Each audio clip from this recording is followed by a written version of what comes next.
તો ફ્રેન્ડ રાતના વાગ્યા છે 12 અને આજે તારીખે 22/1/2026 અને મારી જાનનો બર્થડે છે એને વિશ કરીશું. Happy birthday Janu. Happy birthday.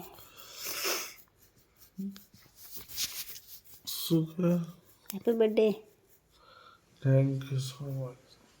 I love you. I love you too. Thank you. અરે શું તમને હવારમાં યાદ રહે ને એટલે શું યાદ રહે? બર્થડે એટલે વિડીયો બનાવો. અચ્છા, પણ મને હે ને હરેશ વ્લોગમાં તો મેન્શન કરજે.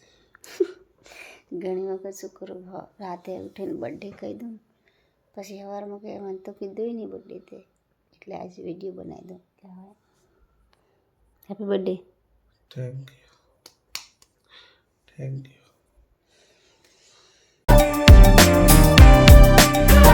હેલો ફ્રેન્ડ, જય દ્વારકાધીશ. મારા બ્લોગમાં તમારું સ્વાગત છે. અને આજે ભાઈએ આપણો હેપી બર્થડે, તો હેપી બર્થડે લખવાનું ના ભૂલતા, બરાબર?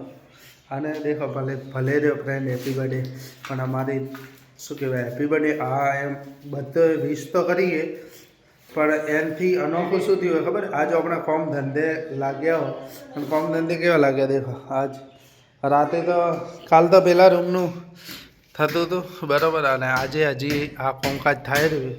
અને આ દેખો આ આપણે આ ફોટો છે ને, આ ફોટો અલગ ક્યારે આલે તને? તો ફ્રેન્ડ મા પપ્પા આવી ગયા એટલે દરિયા જતી રહી પાસે ગયો. તો ફ્રેન્ડ આપણે આજ બર્થડે હતો, બરાબર? અને બર્થડેના કારણે મને તો ખૂબ આંસુ આવી ગયા. કેમ ખબર? કેમ કે મેં ડુંગળી કાપી. ડુંગળી કેમ કાપી ખબર? કે અરવિંદ કરે છે કોમ, અને અરવિંદ કહેતો હતો કે નાસ્તો કરવો. દેખો અરવિંદ કોમ કરે છે, એટલે અરવિંદ નાસ્તો કરવાનું કહેતો હતો, એટલે આપણે પડીકા બીજા લાવી દીધા અને પછી મિક્સ કરી ડુંગળી ટમાટા હાથે બધું નાખી અને ફક્ત ભેળ બનાવવાની, એટલે ફટાફટ ભેળ બનાવી દીધી. પછી નાસ્તો કરી ગયો. બધું રડવું આવે કેમ કે ડુંગળી ઓખત પડી. એનો તો ફ્રેન્ડ નાસ્તો કરી લઈ. તો ફ્રેન્ડ દેખો મસ્ત મિક્સર તૈયાર થઈ ગયું હોય, અને હવે હું મસ્ત ખાઈ લઈએ. કેવું બન્યું હું જ પહેલાં ચેક કરું. એટલું બધું અને અઠવાડિયામાં નકર પાછો બરોબર નહીં બને હે? જોરદાર બન્યો ફ્રેન્ડ, એક નંબર. હા રડો. સારું હેડો. આજે કોમ ચાલુ હોય ને એટલે આવું જ ચલાવી લેવાના આવવામાં નહીં. ચલો ભૂખ લાગી.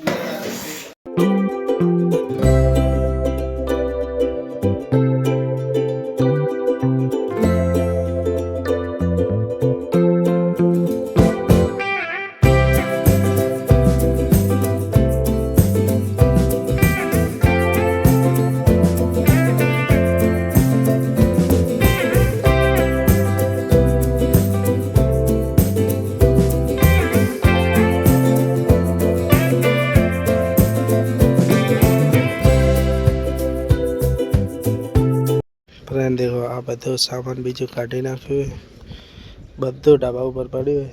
અને અમારા અરવિંદભાઈ ઉભા. અરવિંદને તો વિશ્વાસ જ નહોતો થતો કે મારો બર્થડે નહીં હવે, પણ હવે થઈ ગયો વિશ્વાસ. અને હવે અમે કામકાજ કરીએ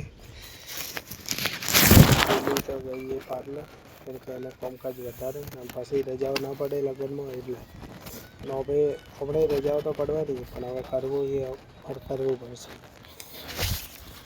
તો ફ્રેન્ડ આપણું કામકાજ હજી અડધું બત્યું, કેમ કે હજી આગળનું કામકાજ બાકી છે. અને આપણે ખાવા બેસી ગયા, દરિયા પંડે આવી ગયા, ઘરે ખાવા બનાવી નાખ્યું. અને હજી સ્ટોરી મૂકે છે મારી, અને અરવિંદભાઈ ખાય છે ઘી, અને હમણાં બાજરીના રોટલા, બટાકા બટાકાનું શાક, અને આમ રાતના ચાવલ ખવાય કે ના ખવાય ખબર નહીં.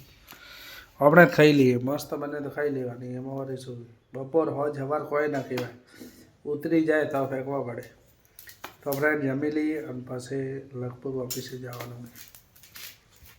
તો ફ્રેન્ડ દેખો હા પેટીઓ ખોલવા બેઠી, કેમ કે પેટીઓમાં ઘણા બધા કપડાં નીકળ્યા નહીં એલા, પણ અમે તો બીજા નવા કપડાં લાવ્યા બધાને ઉડવણી હાલવા માટે, કેમ કે આ ઉડવણી તો અમારે આવેલી, એટલે અમે કોઈ હાલતા નહીં, ભલે ના પહેરો પણ હાલતા હતા ને એટલે.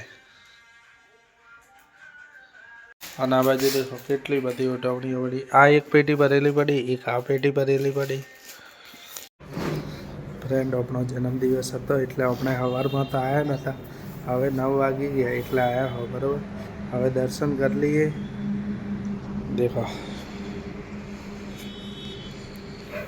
તો ફ્રેન્ડ દેખો, હા અમે મસ્ત દર્શન કરી લીધા છે. અને રોજ લગભગ 9 વાગે 8:15 મંગલિક કરી નાખે.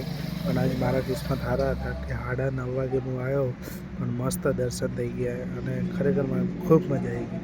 તો હવે જઈએ ઘરે. દેખો ફ્રેન્ડ એને બર્થડેની પાર્ટી લેવા આવી ગયા છે. નહીં દાદા, બર્થડેની પાર્ટી લે. હા અરે હા, મેંદુ વડા ખાય ચલો. અને ઢોસા તૈયાર થાય છે પણ આ તો ઢોસા જ ખાશે ને. તો ફ્રેન્ડ દરિયા બર્થડે છે ને ઢોસો પતાવી નાખે તો શું કહે ખબર છે કે મારે હજી ખાવું. અમે બીજી જગ્યાએ ખાવા જઈએ પણ શું ખાવાનું ને નક્કી નહીં. શું ખાવાનું હવે એલા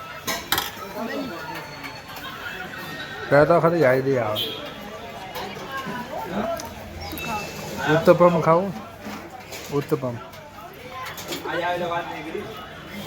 ફ્રેન્ડ દેખો મંચુરિયન આવી ગયા. હવે દરિયા બંને ખાશે. અને આ દેખો આજ તો લાગ્યું કે માથે સીધી એમ થઈ ગયું બરાબર. અને મારે લાગ્યું હવે અને અરવિંદને લાગ્યું પગે. આજ તો શી ખબર, મારો બર્થડે તો હતો પણ બિચારા બધાને લગાડ્યું. તો હવે ફ્રેન્ડ મંચુરિયન ખાવા તમારે મારા બર્થડેની પાર્ટી લો, ખાઈ લો. મને ખબર છે તમે નહીં ખાઓ પણ ખાઈ લો બસ. અરે આ ખાઈ રહીએ. માતાજી દર્શન બીજા કરી અને નાસ્તો કરી આવતા રહ્યા ઘરે. અને આ દેખો હજી આજ તો અમારે આયા નહીં પેલા કડિયા. અને દેખો આ બધું ફેદાયેલું પડ્યું બધું એમ. હજી તો કાલે આ બધી વસ્તુ બહાર મૂકવાની બરાબર. તો ફ્રેન્ડ જેમણે આજે મને મારા જન્મદિવસ ઉપર જે શુભેચ્છાઓ પાઠવી એ બદલ હું બધાનો ખૂબ ખૂબ આભાર માનું છું. અને ઘણા ફ્રેન્ડ કેવું ખબર સ્ટોરી રાખી ઉડર નાખતા હતા પણ વાંધો નહીં, તમે સ્ટોરી રાખીને એ મહત્વનું. તો મળશું નવા વિડીયોમાં. અમારા વિડીયો સારો લાગે તો લાઈક કરો, શેર કરો અને અમારી ચેનલને સબસ્ક્રાઈબ કરજો. Thank you so much.